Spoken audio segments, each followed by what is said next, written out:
All right, guys, so I'm gonna make a video here. I didn't really make any part twos, part threes, anything like that. um, so beginning of the video, I'm probably just going to recap what I did, and then after the first 2 or 3 minutes, I'll probably get into a little more detail and tell you what I would do different. This is my first automatic gate, so a lot of this stuff's from Home Depot. This is Eleco. It's a little wireless keypad, hooks up to the remote, so it works nice. It's easy to program. So let me put the code in here, show you how it opens up. Let me see, 459. All right, so it's nice and quiet. I didn't use a chain. I don't like how the chains look, so I use this track system, which worked out really nice. It's got 2 magnets.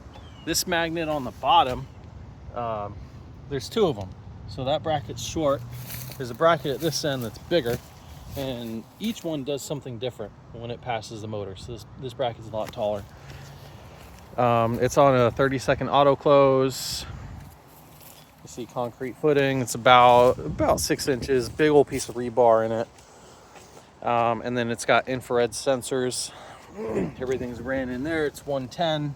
Goes just kind of up into the motor. You got your roller guides. So there you go, it closes. It's on a 30-second delay. It's super quiet. The motor's from Home Depot. These posts I had to make. You have to make the posts. Weld plates on the bottom so you can screw them down. And then the aluminum frame, you have to make that. All right, so things I would do different.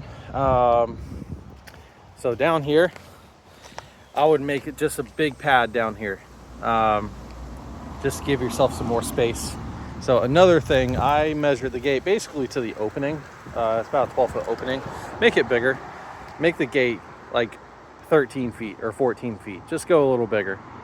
So that way, like this arm, I could have put out there instead of right there. So just make it bigger. You do not want to go small on stuff like this. So just go bigger. What else would I do different?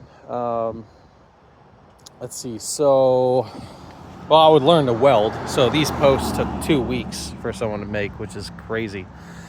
So learn to weld, and then this is a fine motor.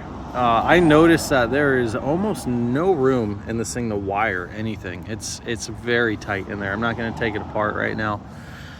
So, but maybe find a brand that just gives you more space inside to work with.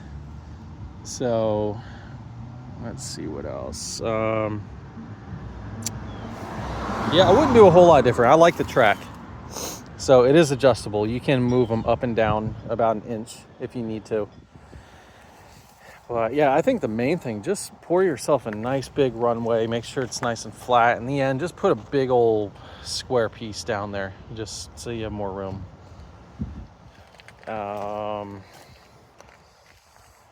Yeah, I mean, it takes some figuring out. There's not a whole lot of instructions with this.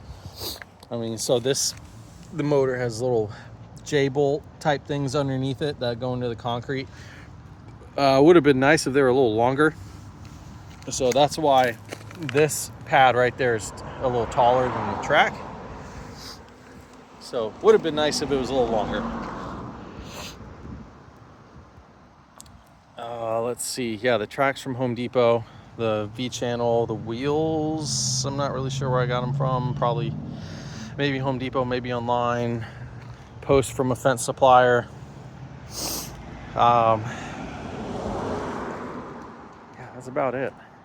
And then these aluminum posts I just had from other fence I do. So cut them 3 feet, they're a foot in the ground. I did not set them in concrete in case I need to make adjustments. If these eyes don't want to talk to each other, 6 months down the road, you can just kind of pick them up and move it where you want to. So yeah, that's it.